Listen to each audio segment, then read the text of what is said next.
El Mateando Tranqui que les traigo hoy es una joyita.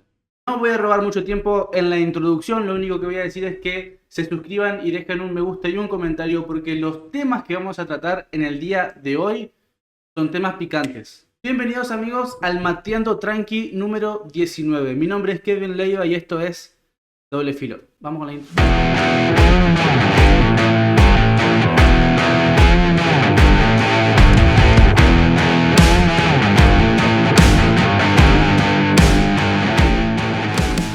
A hablar con la diputada provincial del bloque Juntos por Entre Ríos, Carola Lanner. Ella fue concejal de Concordia en 2 periodos, durante el 2015 hasta el 2023. Ahora es diputada provincial por el bloque que les mencioné. Es autora, escuchen esto porque de pocos diputados van a escuchar esto. Es autora de 56 proyectos y coautora de más de 280 proyectos, siendo el proyecto más importante el tema que vamos a hablar hoy, que es la modificación del Código Procesal Penal de la provincia de Entre Ríos. Así que, sin más vuelta y con esta presentación, le damos la bienvenida a Doble Filo a la diputada provincial Carola Lanner. Bienvenida, diputada. Muy buenas tardes, Kevin. Un gusto poder charlar con vos y poder charlar un poquitito de lo que estamos trabajando desde la Cámara de Diputados, fundamentalmente lo que es el proyecto de reiterancia delictiva de lo que es la modificación del Código Procesal Penal de la provincia de Entre Ríos. Bien, y quería empezar hablando sobre principalmente cómo nace el proyecto este, porque es un proyecto que tengo entendido que se viene trabajando hace mucho tiempo, que no apareció de la nada como muchos pueden llegar a pensar, sino que tiene un trasfondo atrás. Me gustaría que nos cuente a todos cuál es ese trasfondo. Hago esta pausa para invitarte a que apoyes el canal de manera más directa. Realmente crecer en YouTube haciendo un contenido honesto, un contenido de periodismo real, sin clickbait, sin mentiras, sin engaños, es realmente difícil, es realmente complicado. Por eso, con tu suscripción, con tu me gusta y con tu comentario, me ayudas a que el canal sea visto, a poder crecer y a poder traerte cada vez videos con mejor información, con más calidad y de la mejor manera. Por eso, una suscripción, un me gusta y un comentario me ayudan muchísimo. Sin más, volvemos con el video. Es así, vos planteaste bien. Yo soy de la ciudad de Concordia, la segunda ciudad más grande de la provincia de Entre Ríos. Tuve 2 periodos en el Consejo Deliberante de mi ciudad, siendo oposición.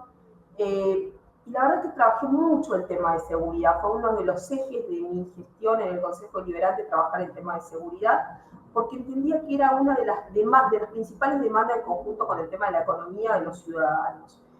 Se conformó por una decisión política del Departamento Ejecutivo, del intendente, que en ese momento era el intendente Enrique Cresto. Se conformó el Consejo de Seguridad y a su vez nosotros empezamos desde mi banca, en el Consejo Deliberante, a hacer diferentes reuniones segmentadas en los barrios sobre el tema de seguridad, entendiendo por ahí que si bien no es una competencia directa el tema de la seguridad en los consejos deliberantes y los municipios, el municipio y el Consejo Deliberante siempre es el primer escalón de reclamo del ciudadano.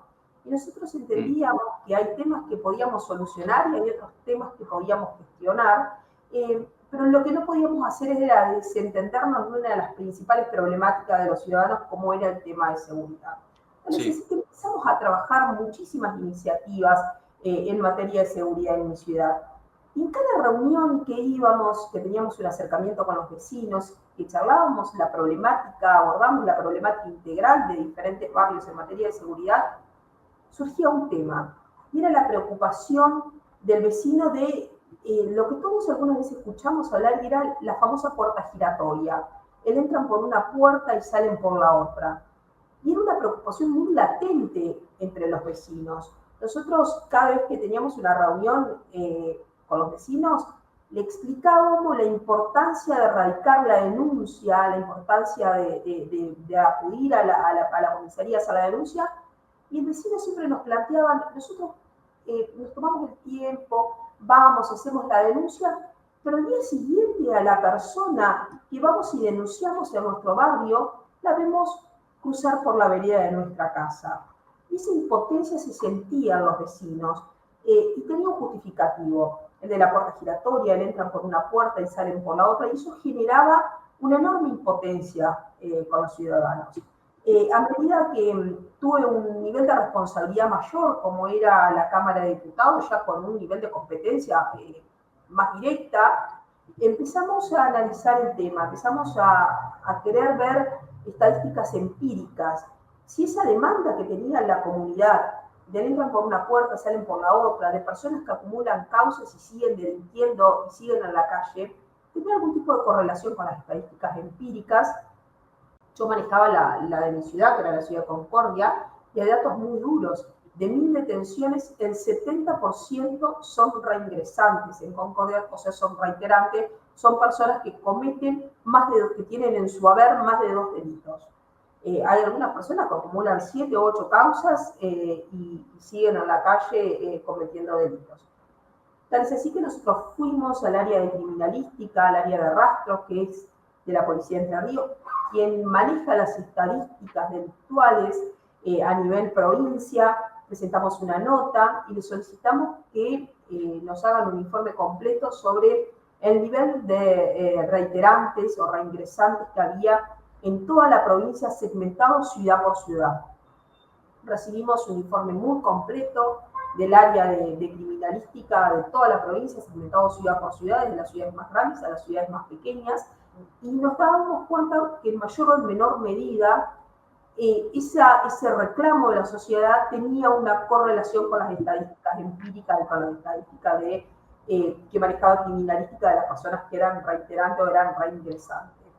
A su vez, en gran medida este proyecto también surgió como un planteo de diferentes integrantes de las unidades fiscales, o sea, fiscales que tenían mediante un instructivo que se había enviado de la Procuración Fiscal, o sea, de la Procuración Fiscal del jefe de los fiscales, había enviado un instructivo a todos los fiscales con fecha 18 de febrero del 2025, donde ordenaba, sugería o instaba a los fiscales a aplicar la reiterancia.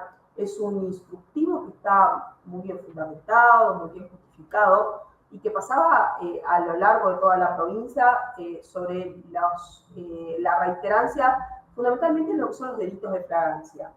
Pero los fiscales, los que nos planteaban en los de récord, era que ellos, mediante el instructivo, les solicitaban la aplicación de la reiterancia, pero que no había una postura única con los jueces de garantía justamente por falta de una norma, porque no había una norma. Había un instructivo, pero no había una norma.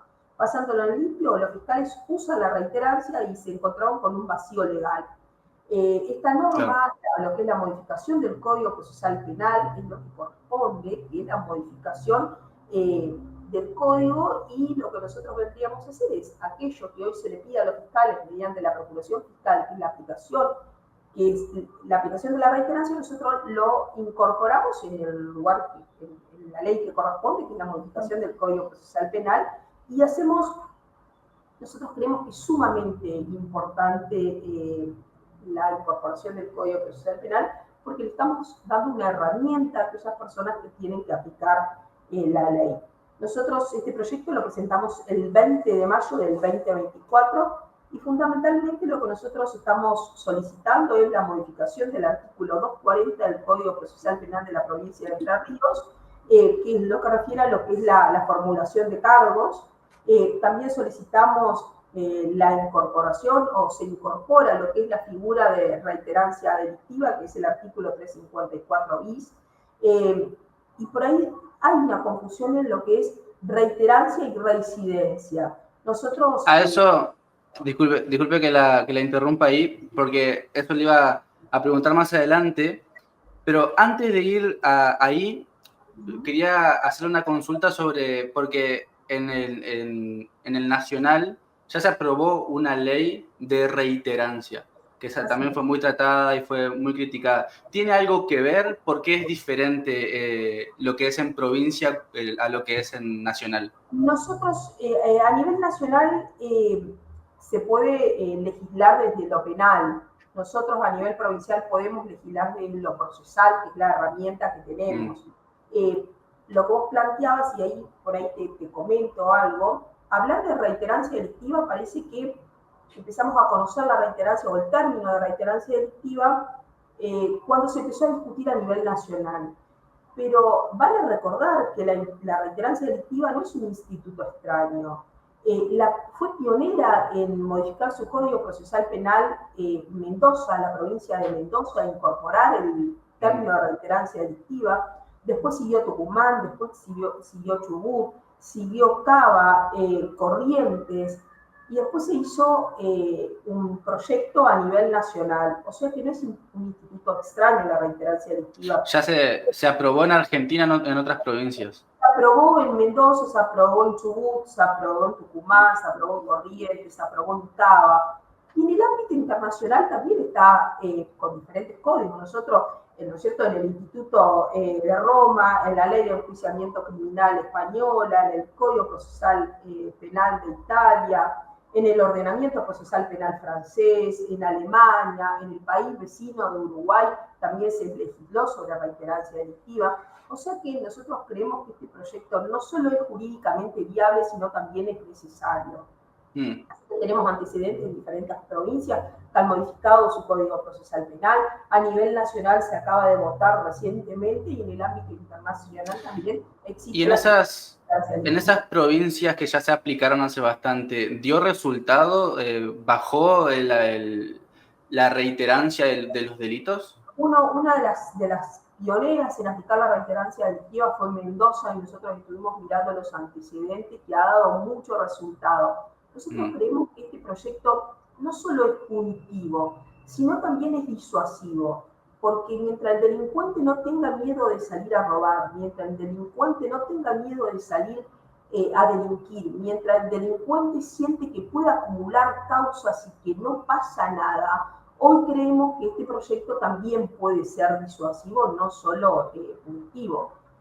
Durante muchos años hemos tenido una cultura que hemos romantizado el delito, la delincuencia, y hemos creado una especie de paternalismo que ha sido muy dañino para la comunidad, porque eso ha servido para empoderar una delincuencia que hoy se siente absolutamente empoderada, que siente que puede quebrantar la ley, que puede persistir en el delito y que no pasa absolutamente nada.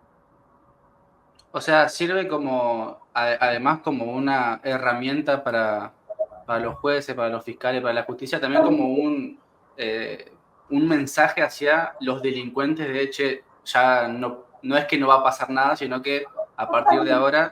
Ese mensaje de impunidad que hemos tenido durante tantos años ha servido para empoderar a delincuentes. Porque si nosotros tenemos delincuentes que acumulan 8 causas en proceso y siguen delinquiendo, y muchas veces arrebatan vidas de las personas, ese mensaje que damos es ese mensaje de impunidad que durante mucho tiempo ha servido para empoderar una delincuencia que siente que puede persistir en el delito y que no pasa nada. Yo creo que ese es el mensaje que nosotros como comunidad tenemos que revertir. Sí, sabemos que va a ser un debate difícil, sabemos que nos vamos a encontrar con posiciones encontradas, sabemos que la batalla cultural de ese ideario invertido de víctima y victimario va a costar mucho desandar. Y debemos sostener con mucha firmeza y sin temor a equivocarnos que víctima hay una sola. Y que hay una diferencia sustancial y que no es meramente semántica, la diferencia entre víctima y victimario. Durante mucho tiempo hemos confundido los términos. Y cuando hablamos de la modificación del Código Procesal Penal, generalmente siempre hacemos hincapié en las garantías constitucionales que deben tenerlas, por supuesto, aquellas personas que son victimarios. ¿Pero en qué lugar ponemos a las víctimas que durante mucho tiempo han sido las grandes olvidadas en los códigos penales, en los códigos procesales? Y realmente la víctima ha sido absolutamente invisibilizada y absolutamente olvidada en este proceso penal. Si hay una persona, si hay alguien que no elige el rol, es la víctima. Hay alguien que no elige el rol de víctima, es la víctima. El victimario elige salir a delinquir por diferentes cuestiones, pero la víctima está en un lugar que no elige. Y ahí entramos en un tema que se ve mucho en las personas que hacen invierten este rol en su discurso, que es el tema de romantizar la delincuencia, romantizar incluso la pobreza. ¿Cómo hacemos para cambiar ese chip de decir, che, si, aunque seas pobre, no necesariamente tenés que salir a robar, y si salís a robar o a delinquir, no necesariamente sos víctima de la sociedad, sino que más allá de la circunstancia, la persona lo elige? ¿Cómo hacemos para cambiar ese chip que, como usted decía, viene desde hace mucho tiempo, bajando desde las autoridades con más poder, incluso viendo cómo personas en autoridad han delinquido y todavía siguen impunes? Mira, a mí me ha pasado, justamente lo que estás planteando son los dos grandes temas o los dos grandes ítems o cuestionamientos que por ahí se hacen. Y uno es el tema de la sobrepoblación carcelaria, que después también lo comento, y el tema de la pobreza. Y yo, la verdad que a mí me llama poderosamente la atención el prejuicio y el reduccionismo que hay sobre la cuestión social y sobre la delincuencia. Cuando justamente son los trabajadores o las personas más humildes que viven en diferentes barrios los que sufren en mayor profundidad el flagelo de la pobreza. Pensar muchas veces que la pobreza es igual al delito es un insulto a las personas humildes que han sido víctimas justamente y sistemáticamente de la desidia de un Estado ausente que muchas veces, y hoy nosotros con un enorme esfuerzo estamos tratando de revertir. Una cosa por ahí es la dogmática penal y otra la realidad de nuestra provincia que no está dispuesta a tolerar la gente, el ciudadano común, el ciudadano más humilde, que les sean robado lo poco que tienen y lo poco que por ahí mediante un enorme sacrificio pueden tener. Nosotros realmente estamos convencidos que pobreza no es sinónimo de delincuencia. Sí, totalmente. Además, es como usted decía al principio, creo que a todos los entrerrianos los pasó una vez, de hecho, no sé, pasó algo, a mí me pasó hace un tiempito atrás, que le robaron a mi tía la bicicleta de la puerta de la casa. Y la pregunta fue, ¿y denunciaste? Y yo me acuerdo clarito la respuesta de ella que decía, ¿para qué? Como si mañana van a salir. O sea, es como, ese malestar no es una excepción, era la regla, es la regla.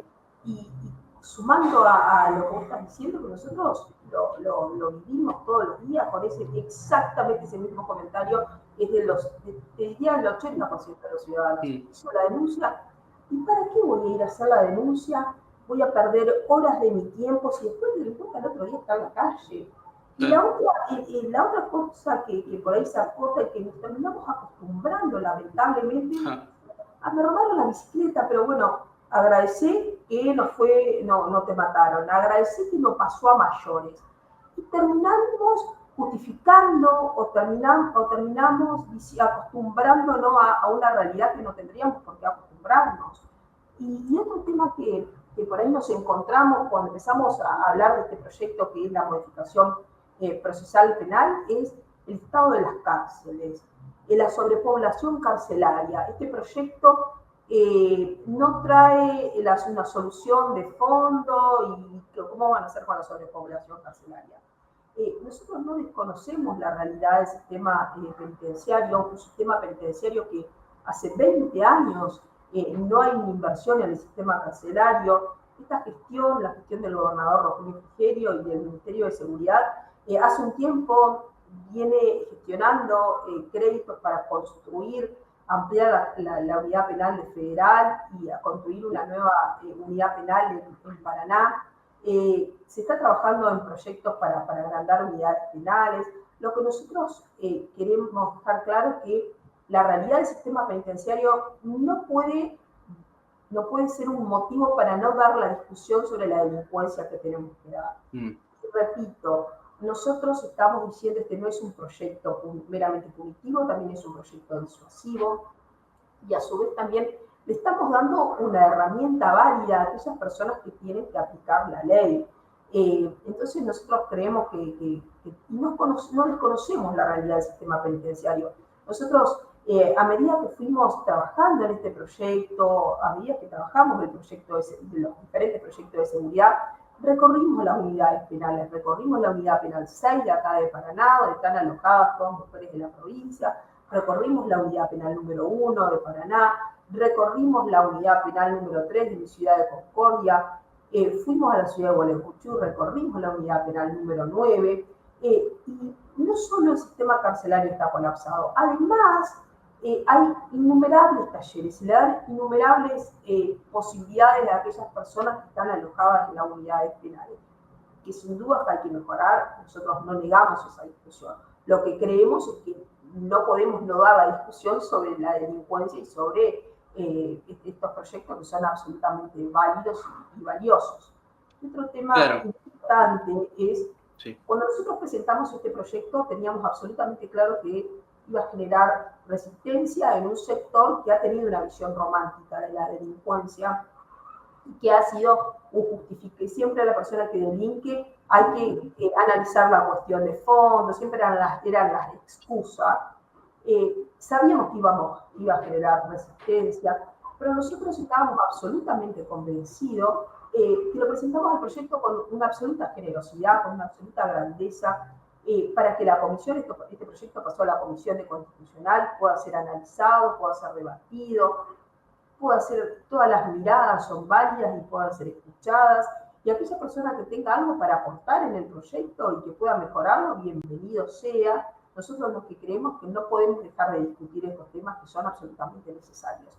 Y otra de las cosas que teníamos claro cuando presentamos este proyecto era que más allá de la discusión que se pueda dar en la comisión de la Cámara de Diputados, no queríamos que sea un proyecto que se discuta en un sector cerrado entre un grupo de legisladores o entre un grupo de dirigentes.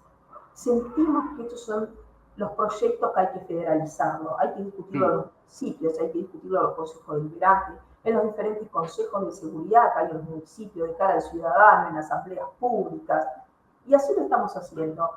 Tal es así que nos convocó el municipio de Colón, el Consejo de Seguridad de Colón, donde nosotros pudimos ir a abordar el proyecto, la problemática, donde ahí nos dimos cuenta que el mismo reclamo que nosotros recibíamos en nuestra ciudad también lo están recibiendo los diferentes intendentes, por eso el apoyo de los diferentes intendentes al proyecto. Fuimos convocados por el Consejo de Seguridad de Gualeguaychú, se hizo una reunión en el Consejo Deliberante donde participaron las fuerzas de seguridad, donde participaron fiscales, donde participó el intendente, donde participaron diferentes vecinos que conforman mesas barriales, y la verdad es que se sintieron muy identificados con el proyecto. Luego de esa reunión muy amplia y muy enriquecedora que se dio en Gualeguaychú, recorrimos el centro de monitoreo de la policía en Gualeguaychú y luego nos trasladamos a la unidad penal número 9 para conocer la realidad carcelaria. O sea que no solo discutimos el proyecto y lo analizamos, sino que por eso cuando nos hablan de la realidad carcelaria nosotros estamos en condiciones de decir que no desconocemos la realidad carcelaria, claro, porque hemos recorrido a lo largo y a lo ancho de toda la provincia las diferentes unidades penales. Claro. Diputada, antes de meterme en lo que son las críticas, porque hay algunas críticas que me gustaría que usted pueda aclarar con respecto al proyecto, quedó en el tintero la explicación de qué diferencia hay entre reincidencia y reiterancia. Sí, bueno, la reiterancia delictiva es una figura procesal que se aplica a tipos de delitos, que no se aplica a tipos de delitos específicos, sino que se aplica a una situación del imputado que tiene múltiples causas penales sin tener una condena. La reiterancia delictiva es una figura procesal que se configura cuando una persona tiene 2 o más causas penales abiertas sin que haya una condena firme. Esa es la diferencia de la reincidencia, que son aquellas personas que han acumulado diferentes delitos, tienen una condena firme y luego termina su condena, vuelven a delinquir nuevamente. Esa es la diferencia entre reiterancia y reincidencia. Para la reiterancia, entonces, no va a necesitar que la persona tenga una condena firme, sino que... Son aquellas personas que persisten en el delito, que acumulan más de 2 causas penales abiertas sin que aún haya una condena firme. Nosotros decimos que es una herramienta que nosotros le damos al juez de garantía y a los fiscales. No es que, claro, no quiere decir que se aplique en cada caso. Totalmente. Nosotros no es que estamos dando una herramienta. Después esto va a depender del análisis completo que haga el juez de garantía y los fiscales, si se aplica la reiterancia, no se aplica la reiterancia. Hoy por hoy se habla de, hoy está tipificado lo que es aquellas personas que con peligro de fuga, y nosotros estamos hablando de la reiterancia en casos de peligrosidad. Nosotros estamos dando una herramienta y el juez de garantía será la persona que vaya a evaluar. Esto no es que nosotros sacamos la ley de reiterancia delictiva, se aprueba la ley de reiterancia delictiva, que sea absolutamente taxativo y va a ser automático. Eso va a depender del análisis que hagan aquellas personas que tienen que hacer cumplir la ley. Claro, clarísimo. Diputado, usted mencionó que, bueno, tienen proyectos, tienen ideas para empezar a construir más cárceles y demás. Es de público conocimiento, creo yo, que la provincia no tiene plata, que la provincia la dejaron bastante mal y que hasta hoy en día todavía se encuentra en déficit después de todo el... Si bien Frigerio no hizo un gran ajuste, pero se está manejando más con más autoridad, siendo más responsable, si se quiere. Pero aún así la provincia se encuentra en déficit, la provincia no tiene plata y todavía falta que vengan inversiones y que empiece a crecer económicamente. ¿Cuál es el plan para empezar a crear estas, o cuál es el proyecto para que se puedan construir estas cárceles y no se quede solamente en el proyecto? Sí. Es un proyecto que viene trabajando el Ejecutivo hace bastante tiempo, no solo cuando salió este proyecto de modificación del Código Procesal Penal, es un proyecto que está trabajando con un crédito del BID. Falta aprobarse y demás, así que es un proyecto que viene trabajando el Departamento Ejecutivo con el Ministerio de Seguridad. Por supuesto que lleva su proceso y demás, pero eso está en agenda y están los proyectos prácticamente terminados. Falta la aprobación del crédito para lo que es la construcción de una nueva cárcel, por lo pronto, en la ciudad de Paraná, y ampliar lo que es la unidad penal de, creo que es la 8 de Federal. Y con este proyecto se aliviaría bastante lo que es la superpoblación en las cárceles. No, igualmente nosotros creemos que por ahí aquellas personas que persisten en delitos son más o menos la misma. Nosotros repetimos, este proyecto no es un proyecto que va a crear sobrepoblación carcelaria, porque, repito, no es automático. Ese punto es una de las críticas que, por ejemplo, la Red de Derechos Humanos de la provincia le hizo. Después le voy a comentar la otra que me parece más interesante, que es el tema del colapso carcelario que puede llegar a haber.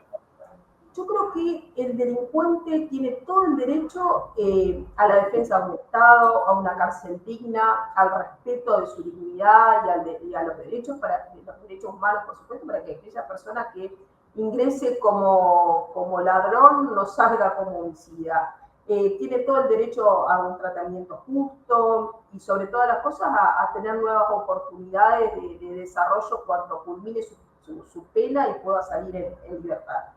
Y no solo porque lo dice la Constitución y lo dicen los tratados internacionales, sino por una visión humanística que nosotros tenemos de las personas. Lo que sí creo es que la realidad carcelaria no puede ser un motivo para no dar la discusión. Y tampoco podemos hablar de cupos, porque por ahí liberar a aquellas personas o no detener a aquellas personas que acumulan causas justamente por el tema de la realidad carcelaria, nosotros creemos que no es válido y es un mensaje absolutamente peligroso que hemos tenido durante muchísimo tiempo. Y repito, por ahí hablamos mucho de las garantías y los derechos humanos del victimario. ¿Y las garantías y los derechos humanos de las víctimas? ¿Alguien menciona los derechos humanos de las víctimas? ¿Alguien menciona de las garantías de las víctimas? Por ahí pasa desapercibido. Y nosotros creemos que en algún momento hay que poner el acento y hay que poner en discusión y en estos proyectos a las víctimas. Hay que olvidar durante muchos tiempos en los diferentes proyectos de modificación de los códigos procesales penales. Otra de las críticas, que esta me parece muy interesante, es que es esta de la misma red de derechos humanos de la provincia, dice que este proyecto deriva en la aplicación del derecho penal de autor. Esto quiere decir que se castiga al delincuente por quién es y no por lo que hace, y que es una manera de anticipar las penas. ¿Esto es así o están equivocados en el análisis? Bueno, la verdad que no entiendo eso de que se condena a quien es y no por lo que hace. Nosotros lo que estamos planteando es que aquellas personas que acumulan causas, no las estamos inventando, son personas que tienen antecedentes. Yo pongo un ejemplo, en mi ciudad, hace una semana aproximadamente, un delincuente reiterante ingresó a un domicilio a robarle a una anciana de 73 años, la asaltó, le robó, le empujó, le quebró la cadera. ¿Y saben dónde está esa abuela de 73 años?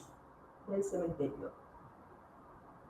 Esa abuela de 73 años está muerta en manos de un delincuente reiterante. Y después, a mí... Los humanos de esa abuela de 73 años que no le hizo daño a nadie. Y ahí a mí hay absolutamente la reiterancia. Y no estamos violando ningún tipo de garantía constitucionales. Esta persona que acumulaba causas nos terminó costando vidas, nos terminó costando la vida de una abuela de 73 años. A mí este tema con... Tenemos muchísimos ejemplos. No siempre termina la pérdida de una vida, en este caso sí. Sí, no, y a mí el tema de los organismos de derechos humanos, a mí me indignan porque después son ellos los que salen a, entre comillas, a luchar por los jubilados, a luchar por los pobres, pero después te terminan defendiendo delincuentes, te terminan liberando incluso muchos delincuentes. Y esto me lleva a otra pregunta, diputada, que es el tema de cómo viven los presos. Yo me he encontrado con anécdotas de personas que están encerradas, que deberían estar o trabajando o pagando por lo que hicieron, y están con wifi, con celular, están en estas aplicaciones de citas, tratando de conseguir cita, estando en la cárcel, están estafando gente a través, encerrados en la cárcel. ¿Por qué pasa esto? ¿Esto no se puede modificar? Sí, nosotros continuamente recorremos las unidades penales y vemos que hay personas que son más proclive a aprender un oficio. Mira, yo recorrí la unidad penal 3 hace 2 semanas, 3 semanas aproximadamente, que fuimos en la dirección de por ahí del CGE está trabajando en las unidades penales con capacitación, con cursos, y se le entregaron a 23 personas alojadas en unidades penales certificados de diferentes talleres. Y me encontré con un chico que estaba en la unidad penal alojado y me dijo, a mí sabe lo que, bueno, aprendió el oficio de panadería, yo cuando estuve con él le pregunto, ¿y de qué te gustaría trabajar? Y a mí ahora me gustaría ser panadero. Entonces me dijo, ¿usted sabe lo que me salvó la vida a mí? 2 cosas. Una, Dios, me aferré mucho más a lo que es Dios y a creer. Y la segunda, estar en la unidad penal. Eso me salvó la vida. ¿Por qué? Porque si no, yo hoy no estaría vivo. Hoy estaría en un cementerio. Eso me dijo una persona alojada en la unidad penal. Después tenés, por supuesto, personas que más proclive a persistir en el delito. Yo creo que las cárceles tienen que ser para resocializar a la persona, para que la persona salga mejor de lo que ingresó. Eso no está en discusión. Me parece que que hay que hacer un abordaje absolutamente integral de la problemática. Nosotros no creemos que este proyecto de la modificación del Código Procesal Penal va a terminar con el delito en la provincia, no pasa a nivel país, pero es una herramienta más y es una necesidad que nosotros tenemos que legislar al respecto de aquellas personas que continuamente quebrantan la ley y persisten en el delito. Totalmente. La última pregunta con respecto al tema de los derechos humanos. Este no vulnera para nada el principio de inocencia. Sí, nosotros lo que estamos diciendo es que aquellas personas que persisten en el delito y que no tengan una condena firme, que tengan más de 2 causas, nosotros creemos que hay una peligrosidad inminente de aquella persona. Y nosotros decimos que aquellas personas que se vea que tenga una peligrosidad, como el caso del ejemplo que yo puse anteriormente, que esa peligrosidad se materializó, nosotros creemos que aquellas personas pueden esperar su juicio en situación de detenido mientras se sustenta el proceso.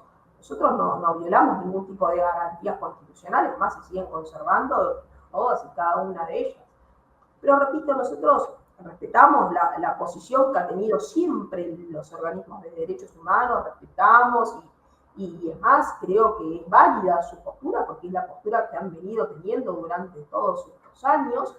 Pero bueno, nosotros creemos que es momento de dar esta discusión y la estamos dando con mucho orgullo, con mucho honor, y la estamos dando de cara a la comunidad, y repito, es una de las demandas que nosotros tenemos de la ciudadanía y la sociedad en el momento que nos dio la posibilidad de tener un lugar en la Cámara de Diputados, nos dio una agenda y nos dio diferentes temas como para defender, y este es uno de ellos. Yo tengo un compromiso absoluto al respecto. Y repito, no solo hay que tener perspectiva respecto de las garantías y los derechos del victimario y del delincuente, sino que también hay que pensar y tener perspectiva de víctima, y necesitamos que la justicia empiece a fallar con perspectiva de víctima. Y desde mi lugar tengo un compromiso absoluto para empezar a revalorizar a la víctima y ponerla en el centro de la discusión, para que las víctimas por ahí puedan ver en el Estado y en la justicia un aliado y no un enemigo. Muy bien. ¿Qué va a pasar con los menores? La verdadera víctima del sistema no es el victimario. La verdadera víctima del sistema es la víctima. Es la víctima que queda como sujeto olvidado en el sistema penal y judicial en general, y durante muchos años tuvimos un sistema penal más propenso a victimizar al delincuente y a olvidar a la víctima. Totalmente, sí, y eso me parece que es parte, como usted decía, de la batalla cultural, de cambiar el chip y de empezar... Que va a costar años desterrar, que va a costar discusiones, pero yo repito, en algún momento tenemos que dar estas discusiones, que son incómodas, que son políticamente incorrectas, que es mucho más fácil no hacer olas y no dar estas discusiones y no encontrarse con sectores que tienen resistencia y que son válidos y que son respetables. Nosotros decidimos ponernos en el lugar de las víctimas, en el lugar de la comunidad, y dar las discusiones que realmente tenemos que dar. Y por ahí lo que vos hacías hincapié, el objetivo principal de esto es proteger a la sociedad a aquellos que reiteradamente desafían y vienen desafiando a la justicia y a la ley y ponen en peligro la seguridad de todos, y mientras se termina sustentando el proceso, porque esa es la realidad, ponen en peligro a toda una comunidad. Sí. Diputada, ¿qué va a pasar con los menores que reiteran en un delito? Sí, nosotros, ahora que estamos en la víspera de la discusión a nivel nacional de si se baja o no se baja la ley de la edad de imputabilidad. Esa es una discusión que hay que hacer una modificación del Código Penal, que le corresponde a Nación dar esa discusión. Nosotros no tocamos, hablamos siempre legislando lo que nos permite la ley, que es lo procesal, no tocamos la edad de imputabilidad. Nosotros creemos que es una discusión válida, que hay que darla.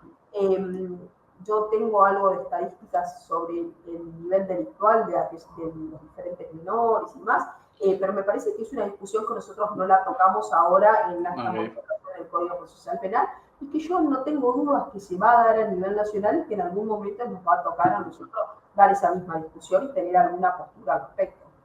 ¿Cree que es necesario empezar a darla? Yo creo que todas las discusiones son válidas. creo que hay que empezar a darla sin ningún tipo de temor, más allá de los resultados que puedan llegar a tener en la sanción de una ley. Creo que son discusiones, y repito, son discusiones que hay que dar de cara a la sociedad, en los consejos deliberantes, en los municipios, que son los primeros escalones de reclamo, y dar una discusión de puertas abiertas a la comunidad, y me parece que eso es lo que enriquece el proyecto. Bien, usted contaba que el proyecto fue presentado el año pasado y todavía se sigue discutiendo y me parece que, no sé, esto me puede corregir, que todavía no hay una fecha definida de si va a salir o no va a salir, no hay algo claro.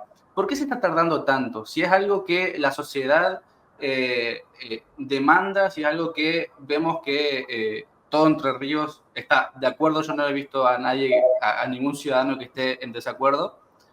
¿Por qué se está tardando tanto? ¿Quiénes son los que se oponen? ¿Por qué se oponen? Bueno, este es un proyecto que, como vos lo planteabas, yo lo presenté el 20 de mayo del 2024. Yo soy absolutamente respetuosa del trabajo que pueda llegar a dar la comisión, en la comisión de constitucional. Se hizo un primer, sabemos que no es un proyecto que nosotros los podamos discutir de una semana a la otra o en un mes al otro. Es un proyecto que va a requerir los consensos necesarios, que va a requerir las diferentes miradas. En la primera reunión estuvo el procurador fiscal, dio su opinión al respecto. Estuvieron integrantes del Ministerio de Seguridad, integrantes de la Secretaría de Justicia, dieron su visión al respecto. Nosotros creemos que es un proyecto para trabajarlo y para conocer las diferentes opiniones de las diferentes áreas. Creo que la próxima reunión se van a invitar al área de criminalística, donde van a poder hablar de las estadísticas sobre el tema. Nosotros incorporamos también al proyecto las estadísticas para que cualquier diputado pueda verlas, las estadísticas, así que creemos que son discusiones que van a llevar su tiempo, más allá de que sabemos que es una demanda de la comunidad, es una demanda en cada territorio, es uno de los temas que por ahí más tenemos reclamos en diferentes lugares y creo que todos aquellos que salimos a la calle conocemos que es una de las demandas que nos plantea la comunidad de la famosa puerta giratoria, o entran por una puerta y salen por la otra. Y eso no son palabras que se le ocurrió a una legisladora de la ciudad de Concordia, sino que todos lo escuchamos. Totalmente. Va a ser un debate profundo. Nosotros, por lo pronto, más allá del trabajo que está haciendo la comisión, estamos recorriendo diferentes municipios y diferentes territorios para llevar el proyecto al territorio, que se puedan llegar a dar discusiones profundas y que se puedan llegar a hacer los aportes que puedan llegar a enriquecer el proyecto. ¿Lo ve, es optimista con respecto a que salga? Yo creo que sí. Yo estoy dispuesta a que se puedan llegar a abordar los consensos que sean necesarios. Yo cuando presenté este proyecto lo presenté con toda la grandeza y con toda la generosidad para que cada uno pueda tener su visión y hacer su aporte en pos de enriquecer el proyecto. Nosotros no presentamos este proyecto con una mirada sectaria, con una mirada mezquina, sino que toda discusión y todo aporte va a ser bienvenido. Así que yo creo que aquellos legisladores y demás que transitan su barrio, que transitan su ciudad, que transitan su territorio, no pueden desconocer que esta es una realidad latente que plantean los vecinos y hoy tenemos una herramienta para darle respuesta a aquellas personas que tienen que aplicar la ley. Nosotros creemos que no podemos atarle las manos a los jueces, a los fiscales o a los integrantes de la Policía de Entre Ríos. Sabemos que este es un proyecto no solo jurídicamente viable, sino también es necesario. Sí, coincido completamente. Las últimas 3 preguntas así cortitas. ¿El Poder Judicial acompaña el proyecto en su mayoría? Bueno, no sé el Poder Judicial de forma de estructura del Poder Judicial. Nosotros hemos tenido reuniones cuando empezamos a trabajar el proyecto, diferentes miradas, hemos tenido algunos aportes de diferentes fiscales, integrantes de las unidades fiscales, de algunos jueces de garantía, hemos compartido el proyecto, por ahí nos han hecho alguna observación que nosotros logramos modificar y demás, pero por ahí desconozco la posición del órgano y del cuerpo en sí del Poder Judicial. Claro. Lo que sí sé es que mi lugar está en generar normativas para proteger a aquellos que sin elegirlo luchan día a día por el derecho a obtener respuesta, verdad, justicia, aquellos que luchan en silencio para tratar de tener seguridad y que que no le arrebaten su vida o le arrebaten lo poco que tienen. Mi compromiso está en revalorizar los derechos humanos de las víctimas y en generar herramientas para que las víctimas no sean solo un objeto de prueba, sino sujetos de derecho, que necesitan ser sujetos de derecho en todo este tipo de procesos. ¿Cómo ve la gestión de Frigerio?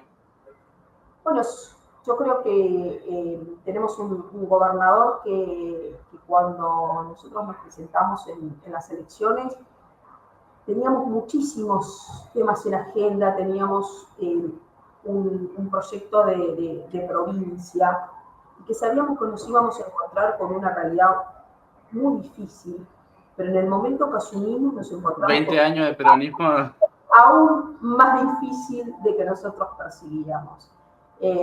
Recuerdo aquella primera reunión de gabinete donde el gobernador fue absolutamente sincero y muchachos, la realidad está muy complicada, lo que nosotros tocamos, hay una bomba a desactivar, pero yo creo que se cambió una impronta de gestión, se cambió una impronta en el concepto de hacer política y de gestionar el poder, de gestionar la cosa pública que es de todos. Sin duda que faltan muchísimas cosas por hacer y que nos esperan momentos difíciles porque la realidad económica es muy complicada. Yo creo que tenemos una gestión que de a poco está cumpliendo esa premisa que siempre le prometió a los entrerrianos: vamos a gobernar con austeridad.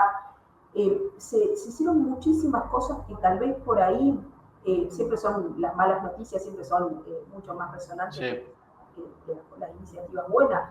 No nos olvidemos que tenemos un gobernador que envió un proyecto de ley para eliminar las jubilaciones de privilegio, que eran históricas en la provincia de Entre Ríos, un gobernador que se animó a dar discusiones que ningún gobierno se había animado a dar, la caja de jubilaciones, la realidad de Biosper, los gastos reservados, se eliminaron todo lo que son viáticos, autos oficiales y demás para los poderes legislativos.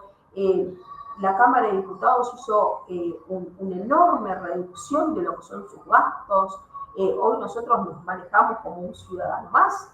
Y son cosas para revalorizar, porque te muestran un concepto a la hora de cuidar la cosa de todos, cuidar la cosa pública. Y me parece que eso es lo valioso. Faltan muchísimas cosas, estamos en un momento económico muy complicado, pero creo que todos tenemos la vocación, la grandeza y la enorme responsabilidad de que llegamos para ser una provincia mejor, esa provincia que todos los entrerrianos durante muchos años merecemos. Sí, yo creo que la gestión de Frigerio, una de las cosas que más le valoro es la transparencia. Ha hecho un trabajo muy grande con mostrarle a los entrerrianos lo que realmente recibió. Y eso es muy valorable, la verdad. Y sí, es verdad que las noticias malas siempre venden más, pero creo que la gestión tiene muchas cosas buenas, tiene muchas decisiones, mejor dicho, por tomar, que son complejas de tomar, pero que yo creo que si va por el camino, van por un buen camino. Hay una realidad. Tenemos un gobernador que no teme en pedir ayuda. Un gobernador que no teme en decir: hoy no puedo dar respuesta a esta problemática por esto o aquello, pero lo tenemos en agenda. Hoy tenemos un gobernador que nos cercano, que nos escucha, que camina el territorio, y en el mismo sentido en la Cámara de Diputados. Nosotros, yo valoro mucho la gestión del presidente de la Cámara de Diputados, Gustavo Hayes, que se animó a dar discusiones incómodas en la Cámara de Diputados. Y hoy nosotros podemos decir que cambió una impronta de gestión. Nosotros, más allá de que tenemos mayoría en la Cámara de Diputados, no somos un oficialismo que llegó a imponer una mayoría, sino que tenemos la suficiente apertura de dar discusiones, de incorporar diferentes voces. No somos una Cámara o un poder legislativo que se transformó en una escribanía del Departamento Ejecutivo, como ha pasado durante muchísimos años. Hoy las discusiones se dan, los proyectos se debaten. Hoy las diferentes voces de la oposición se escuchan y pueden hacer planteos, se pueden hacer modificaciones de proyectos. Nosotros tenemos una directiva del gobernador de tratar de llegar a los consensos necesarios para escuchar todas las voces y que salgan los proyectos con la mayor grandeza y generosidad posible, siempre en beneficio no de un espacio político, no de un sector político o una cierta ideología, sino en favor de todos los entrerrianos. Hoy los entrerrianos se cansaron de esa discusión estéril entre dirigentes. Lo que quieren es que sus dirigentes les solucionen sus problemas. Y si en lo inmediato no se los pueden solucionar, pues que por lo menos le cuenten el por qué o cómo están trabajando para solucionarlo en un mediano plazo. Sí. La última, y cerramos. ¿Cómo ve la gestión del presidente Milei? Bueno, yo creo que en el mismo sentido que a nivel provincial, tenemos un presidente que se encontró con una realidad absolutamente difícil desde lo económico, desde lo social y aún más desde lo político. Puedo decir que hay algunas actitudes que no comparto, hay algunas posiciones que tampoco comparto, pero creo que es un presidente que llegó también para cambiar una impronta a la hora de hacer política.